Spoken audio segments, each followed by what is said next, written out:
Welcome to a new lesson. In this lesson, we'll be discussing angles formed by parallel lines. Let's take a look at our first example. Make a conjecture that involves the interior angles formed by parallel lines and a transversal, and prove your conjecture.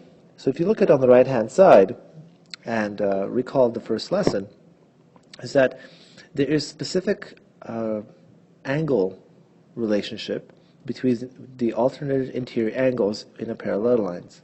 They are equivalent. So what this example is trying to ask us is that we have to prove this. We have to prove that alternate interior angles are actually equivalent. So let's begin. Here are our two parallel lines. We draw two arrows to represent that they are parallel. And now let's draw transversal line. Here's transversal. So what we're trying to prove is that this angle here is equivalent to angle here. But we can't use the word alternative interior angles yet. We have to prove this theorem. Let's label these angles as 1 and 2. So we start our proof by saying what do we have to prove first. Prove angle 1 is equal to angle 2. And now we write the word proof, and this is where we show how we get angle 1 is equal to angle 2. Since this is a geometric proof, we have to write the word statement and start a little table, and on the right hand side of the table the column will be reason. So for every statement we write, we have to have a reason for that statement. Before we try to find out that angle 1, or actually prove that angle 1 is equivalent to angle 2, we need to label all the other angles that are going to be involved. I'm going to label angle 3 and angle 4, and probably even angle 5. And we'll do one more angle for good measure, angle 6. Now these are angles named 1 to 6, and frankly we're only going to be using 3 of them. So remember that your proof, the stuff that we're trying to prove, has to be the last line in your geometric proof. So recall what you know before in the previous lesson. We know that a letter F, an upside down F letter, will be formed with the transversal like this. And we also know that angle 2 and angle 6 will be equivalent because of the corresponding angles. So we'll write this down. Angle 2 is equal to angle 6, and because that F pattern is made, the word is corresponding. These angles are corresponding angles. Now, how do we relate angle 6 to angle 1? That's the key. Well, if you take a look very carefully, angle 1 is right across from angle 6. They're opposite angles, or they're vertical angles. So right away we can say that angle 1 is equivalent to angle 6 because they are vertical angles. They have to be equivalent. Now take a look. Angle 2 is equal to angle 6, and angle 1 is equal to angle 6. So both angle 6 is equivalent to 1 and 2. Therefore, angle 1 is equal to angle 2 because of this transitive property.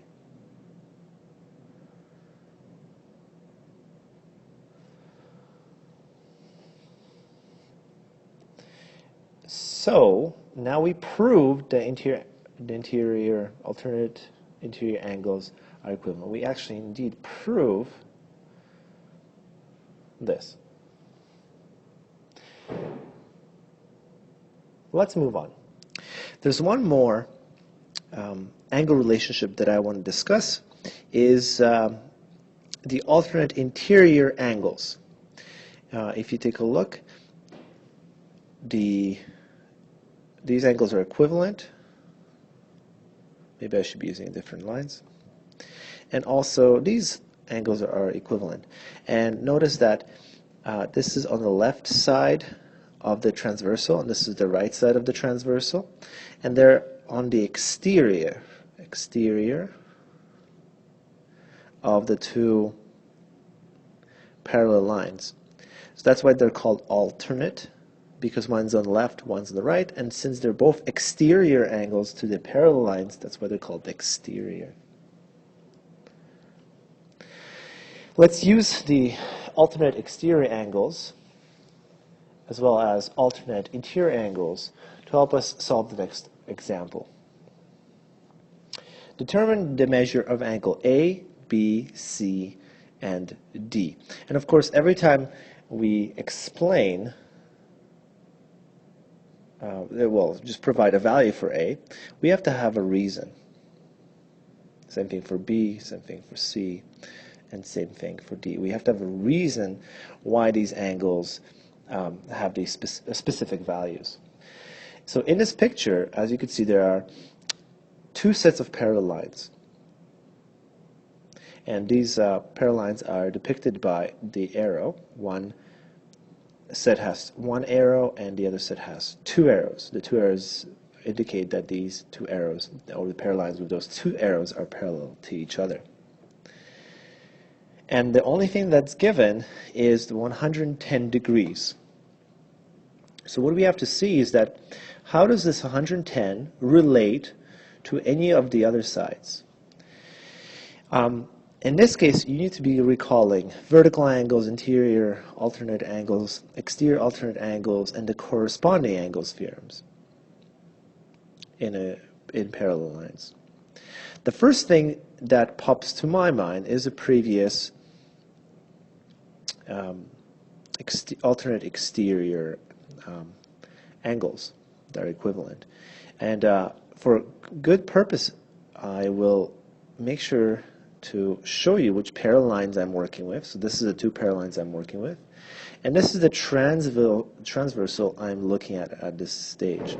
Now what does the alternate exterior angle theorem tells us? That this angle right here is going to equal to this angle here, because this is on the left side and this is the right side, and both of them are outside the two parallel lines. So right away I could say that B is equivalent to 110 degrees because of the exterior or alternate exterior angle. So once we found one angle, it is a good practice to sub in the value for that angle we found. So we know that this is 110 degrees. The next relationship we could look at is that B is across from A. So A is a vertical angle to B. Therefore, A has to equal to 110 as well, because it is a vertical angle. So again, let's label the value for A, 110 degrees. You could also double check this work by saying that angle A and 110 down below form the letter F, as you could see right there. And you could have also said that A is 110 because there are corresponding angles with 110 below. That's also correct. We could have written corresponding angles. The next part is to see is how can we use this 110 to solve for C and D. Now we'll be focusing at these two parallel lines. And we'll pick one of the transversal. In this case, since we have 110 right here, I'm going to pick right here. I'm going to pick this as a transversal. Now this is a little bit hard to see, so it's often helpful enough to turn the page about 90 degrees. Unfortunately, I can't do that with this image. But I want to show you that here are our parallel lines, and there's a relationship between 110, or the A angle, which is right here, and the C angle. They're not the same, by the way. They're different. But, so they're not corresponding. They are supplementary. They add up to 180 degrees. So if you subtract 180 and 110, we will get 70 degrees. And C is actually 70 degrees. Because angle A and angle C are supplementary angles. So now, again, in part of C, let's just write the value of 70. And the last thing is to find D. So again, let's focus on the parallel lines here. So this is the parallel line. And the transversal is right here. So this is our focus. It's you notice that there is a specific pattern. It's right here, this pattern, right, this. And with this pattern in mind, notice that there's a relationship between 70 and D. And that relationship is that interior alternate relationship. These angles are equivalent. So D is 70 because it is alternate interior, interior alternate with 70. Now, it's difficult for anybody to be able to look at a picture and find out all the angles. And it's difficult because a lot of these rules need to be played with, and it's a good way to remember these rules, or it's a good way for you to write those rules down on a picture or a formula sheet. And then you could refer to them as you're doing a question. We're going to do one more example, and here it is. One side of a cell phone tower will be built as shown. Use the angle measures to prove that brace CG, BF, and AE are parallel. So now we're doing a converse, is that instead of knowing that these things are parallel, CG, BF, AE, we have to prove that they're parallel based on the rules we know. Before we start this question, there's a couple things that we need to know. Is that in this case, we'll be labeling angles in a different way. For example, angle CFB is equal to angle BFC. And what do I mean by this is that, let's take a look at the middle letter F. And here's F right here, you see in the picture. So we start with the letter. We have to basically identify which angle are we dealing with. So we take a look at C. So we start with C, we go to F, and we finish at B. So that's your angle right there. That's 78. Well, actually, we don't know that angle. What about BFC? Now, in this case, we start with B. So here we go, B, we go to F, and then we move to C. It's the same angle. So just a little important information for you. So instead of labeling just the angles 1, 2, 3, we're going to actually label it with official line segments and 3 letters instead of one digit. So the first thing we'll be focusing on is CG and BF. And look at the angles. And are any of the angles between CG and BF can give you anything such as the interior alternate or the alternate exterior angles or corresponding angles. That's very important. And also you should identify the transversal line. And there are actually 2 transversal lines. Here's one, here's another, and here's another. There are 3 transversal lines. And I'm just going to go with one of these transversal lines, the ones that seem more obvious to me. So I'm going to go with the middle one. And I'm going to show you the angles that are formed by this transversal line. And this angle is the 35, and the 35. And notice that, hopefully you see that there's a Z pattern right there. 35 and the 35 are alternate interior angles. Therefore, CG is parallel to BF. It's not equal. It's parallel to BF because of these interior alternate angles. So now we have to explain that in written form for mathematics. So again, let's start at C, then we go to G, and then we finish at B, and that's 35. So we know that C, G, B, and the angle is equal to 76, and that is not 76 but 35 degrees, and that is equivalent to, so you erase that, from F to B to G. So angle F, B, G.